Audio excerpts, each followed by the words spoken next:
শুভ সন্ধ্যা বন্ধুরা। আজ হলো 21শে জুন শুক্রবার। আজকের সন্ধ্যার বিশেষ বিশেষ খবরগুলি হলো রাজ্যের রেশন কার্ডের হিতাধিকারীদের জন্য জরুরি খবর। আগামী 25শে জুন শেষ সময়সীমা। 25শে জুনের আগে দিতে হবে ফিঙ্গারপ্রিন্ট। বিস্তারিত থাকবে প্রতিবেদনে। বরাকবাসীর জন্য স্বস্তির খবর, কমছে বরাক নদীর জল। বদরপুর ঘাটে বরাক নদীর জল বিপদ সীমার নিচে নেমে এসেছে। করিমগঞ্জ জেলার তিনটি নদী কুশিয়ারা, লঙ্গাই এবং সিংলা নদীর জলও দ্রুত কমছে। হাইলাকান্দি বাসীর জন্য স্বস্তির খবর, দ্রুত কমছে কাটাখাল এবং দলেশ্বরী নদীর জল। করিমগঞ্জে নদীর জল কমলেও করিমগঞ্জে বন্যা পরিস্থিতি এখনো উদ্বেগজনক। বানবাসীদের হাহাকার। লক্ষ্মীবাজারে বাঁধ টপকে ঢুকছে কুশিয়ারা নদীর জল। সীমান্ত শহর করিমগঞ্জে আতঙ্ক। আগামী 23শে জুন রবিবার বন্যা পরিস্থিতি পরিদর্শনে করিমগঞ্জে আসছেন মন্ত্রী পীযূষ হাজারিকা। বিস্তারিত থাকবে প্রতিবেদনে। আজ সকাল 11টায় ঘোষণা করা হলো এইচএসএলসির কম্পার্টমেন্টাল পরীক্ষার ফলাফল। পাশ করেছেন 21,542 জন ছাত্রছাত্রী। জল কমছে বরাকে, স্বস্তি শিলচর কাছাড়ে। বন্যার ত্রাণ না পাওয়ায় কাটিগড়া সার্কুল কার্যালয়ে ঘেরাও সীমান্তের বানবাসীদের। ত্রাণের তালিকাকে কেন্দ্র করে দুপক্ষের মারপিটে রণক্ষেত্র করিমগঞ্জের ফকিরাবাজারের একে আজাদ হাই স্কুল। আহত 10 জন। শিলচরে বেহাল সড়ক, কেন্দ্রের দফতরে গিয়ে চড়া সুর সাংসদ পরিমল শুক্লবৈদ্যের। এক চাঞ্চল্যকর ঘটনা, ঘুমিয়েছিলেন পুরুষ, জেগে দেখেন নারী। মুজাহিদের জীবনটাই পাল্টে গেল। তীব্র চাঞ্চল্য এলাকা জুড়ে। এবং শেষ খবরটি, বন্যায় উত্তর হাইলাকান্দি সহ পুরো হাইলাকান্দির অবস্থা সংকটজনক। বেকায়দায় কৃষকরা। তাহলে বিস্তারিত খবরে যাওয়ার আগে অবশ্যই ভিডিওটিতে একটি লাইক করে চ্যানেলটি সাবস্ক্রাইব করে পাশের বেল আইকনটি বাজিয়ে রাখবেন এবং ফেসবুক পেজটি ফলো করে ভিডিওটি অবশ্যই শেয়ার করবেন যাতে সঠিক তথ্যগুলো সবার কাছে পৌঁছাতে পারে। এবার শুনুন আজকের খবরগুলির বিস্তারিত। বরাকবাসীর জন্য কিছুটা হলেও স্বস্তির খবর। শিলচর অন্নপূর্ণা ঘাট সহ বরাক নদীর জল দ্রুত কমছে। শিলচর অন্নপূর্ণা ঘাটেও নদীর জল কমছে। বর্তমানে জল স্তর 18.68 মিটার।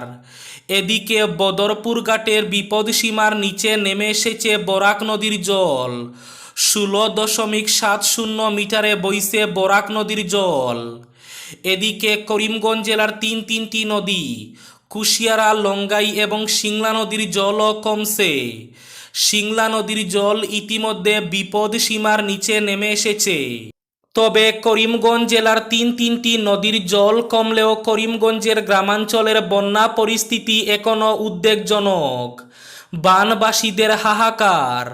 লক্ষ্মীবাজারে বাঁধ টপকে ঢুকছে কুশিয়ারা নদীর জল। সীমান্ত জেলা করিমগঞ্জে এখনো আতঙ্ক।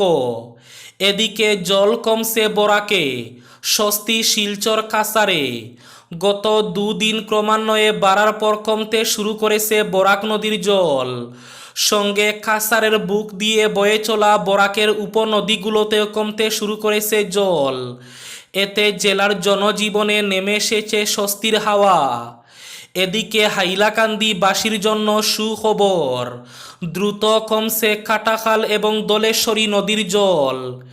এদিকে আগামী 23শে জুন রবিবার বন্যা পরিস্থিতি পরিদর্শনে করিমগঞ্জ জেলায় আসছেন জেলার অভিভাবক মন্ত্রী পীযূষ হাজারিকা।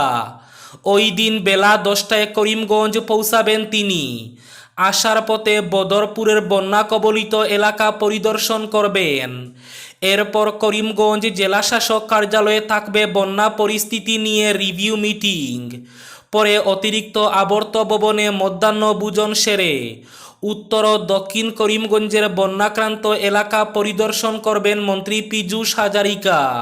রেশন কার্ডের হিতাধিকারীদের জন্য একটি বড় ঘোষণা।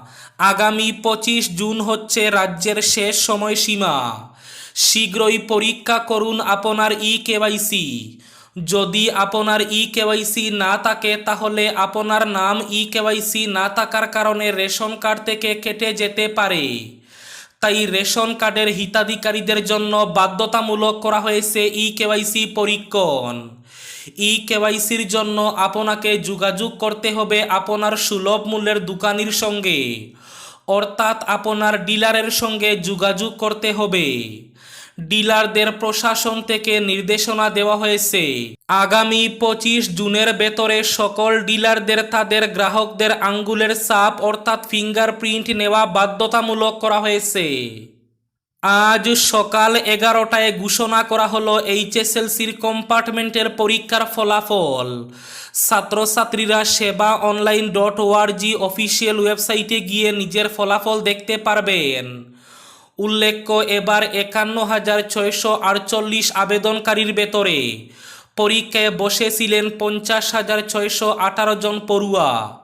এর মধ্যে পরীক্ষায় পাশ করাদের মধ্যে 151 জন প্রথম বিভাগে, 8,812 জন দ্বিতীয় বিভাগে এবং 12,579 জন তৃতীয় বিভাগে উত্তীর্ণ হয়েছেন। অর্থাৎ মোট পরীক্ষার্থীর ভেতরে 21,542 জন উত্তীর্ণ হয়েছেন। উত্তীর্ণের হার হচ্ছে 42.56%। তিনি যখন ঘুমোতে গিয়েছিলেন তখনও তিনি পুরুষ, আর যখন ঘুম ভাঙল তখন তিনি নারী। রূপকথার গল্প নয়। মুজফ্ফরনগরের মুজাহিদের জীবনটা এভাবেই পাল্টে গেল ঘুমের ঘরে। ঘটনাকে কেন্দ্র করে রীতিমতো চাঞ্চল্য ছড়িয়েছে উত্তরপ্রদেশে। অনেকেই রাস্তায় নেমে প্রতিবাদ জানিয়েছেন। মুজফ্ফরনগরের মনসুরপুরের বেগরাজপুর মেডিকেল কলেজে ঘটেছে এই ঘটনা। জানা গিয়েছে 20 বছরের মুজাহিদ নামে ওই যুবক সাঞ্জা গ্রামের। ওম প্রকাশ নামে এক ব্যক্তির বিরুদ্ধে অভিযোগ তিনি নাকি চিকিৎসকদের সঙ্গে যোগসাজশ করে এই কাণ্ড ঘটিয়েছেন। সূত্রের খবর, ওম প্রকাশ মেডিকেল কলেজে চিকিৎসকদের সঙ্গে কথা বলছিলেন। তার কথাতেই চিকিৎসকরা অপারেশন করে লিঙ্গ পরিবর্তনের অস্ত্রোপচার করা হয়। এদিকে গত 16 জুন মুজাহিদের বাবা একটি লিখিত অভিযোগ দায়ের করেন। তার ভিত্তিতেই তদন্ত শুরু করেছে পুলিশ। ওম প্রকাশকে গ্রেফতারের দাবি জানান তিনি। ওম প্রকাশকে ইতিমধ্যে গ্রেফতার করা হয়েছে। সেই সঙ্গে হাসপাতালের কর্মীদের ভূমিকাও খতিয়ে দেখা হচ্ছে। বন্যার ত্রাণের তালিকাকে কেন্দ্র করে দুপক্ষের মারপিটে রণক্ষেত্র উত্তর করিমগঞ্জের ফকিরাবাজারের একে আজাদ হাই স্কুল। করিমগঞ্জের সাংসদ কৃপানাথ মালা ত্রাণ শিবির পরিদর্শন করে বের হওয়ার ঘণ্টাখানেকের মধ্যে ত্রাণপ্রাপ্তদের তালিকাকে কেন্দ্র করে দুপক্ষের মারপিটে রণক্ষেত্র হয়ে উঠে ফকিরাবাজারের একে আজাদ হাই স্কুলের ত্রাণ শিবির। মারপিটে আহত হয়েছেন প্রায় 10 জন। এক দল অন্য দলকে আক্রমণ করে। আহতদের মধ্যে সৈফুল হক চৌধুরী, তাজন উদ্দিন চৌধুরী, বদরুল হক চৌধুরী, বাহারুল ইসলাম, আব্দুল মালিক চৌধুরীকে চিকিৎসার জন্য করিমগঞ্জ সিভিল হাসপাতালে ভর্তি করা হয়েছে। সৈফুল হক চৌধুরীর হাত ভেঙে যাওয়ার কারণে উন্নত চিকিৎসার জন্য শিলচর মেডিকেল কলেজ হাসপাতালে রেফার করার প্রস্তুতি চলছে। অপরপক্ষের আহতরা হলেন আব্দুল রকিব, আবুল হাসান, আব্দুল করিম, সেই সঙ্গে দিলওয়ার হোসেন ও সাব্বির আহমেদ। এই কাণ্ডের মূল কারণ শিবিরে ত্রাণ সামগ্রী নিয়ে বিরোধ। কিন্তু সৈফুল হক চৌধুরীর বক্তব্য মতে পুরনো বিবাদের রেশ ধরে এই তাণ্ডব চালিয়েছেন বলে তিনি জানান।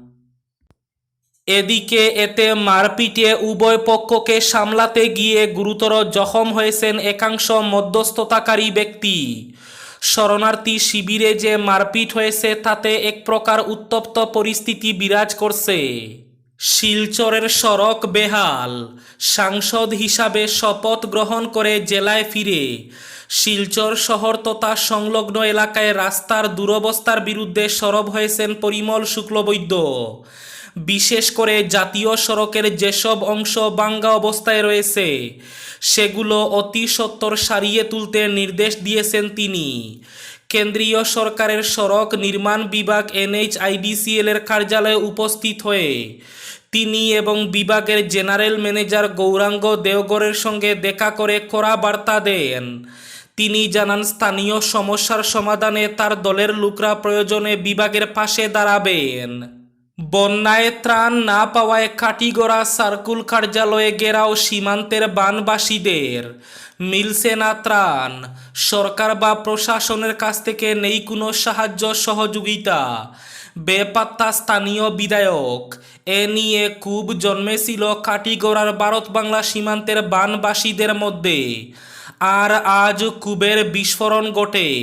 বানবাসীরা কাটিগড়া সার্কুল কার্যালয়ে এসে পৌঁছেন এবং ঘেরাও করে সরকার ও বিধায়কের ব্যর্থতার প্রতিবাদ জানিয়ে উত্তাল করে তুলেন।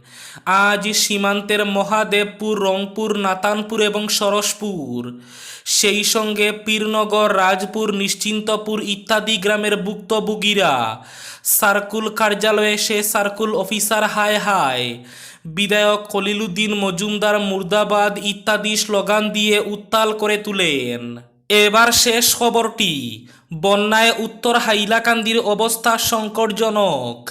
বেকায়দায় কৃষকরা। বন্যায় অত্যন্ত সংকটজনক অবস্থা উত্তর হাইলাকান্দির। চারিদিকে জল আর জল। পুরো উত্তর হাইলাকান্দির ক্ষেতের মাঠ প্লাবিত। উত্তর হাইলাকান্দিতে বন্যা ভয়াবহ রূপ ধারণ করেছে। এতে ভীষণ বিপাকে পড়েছেন কৃষকরা। তারা ছাতক পাখির মতো মাঠের দিকে চেয়ে আছেন, কিন্তু হালি চারা লাগানোর মতো সামান্যটুকু জায়গা মিলছে না। এ নিয়ে কৃষকদের অস্থিরতা চরমে উঠেছে। আলগাপুর বাজারের উত্তর প্রান্ত থেকে শুরু করে গোটা বকরিহাওর এলাকা জলমগ্ন। মোহনপুর, উত্তর নারায়ণপুর সহ বকরিহাওরের দ্বাদশ খণ্ড পর্যন্ত জল আর জল। এতে বেকায়দায় পড়েছেন কৃষকরা। এই ছিল আজকের সন্ধ্যার বিশেষ বিশেষ খবরগুলি। ভিডিওটি অবশ্যই লাইক করে শেয়ার করে দেবেন।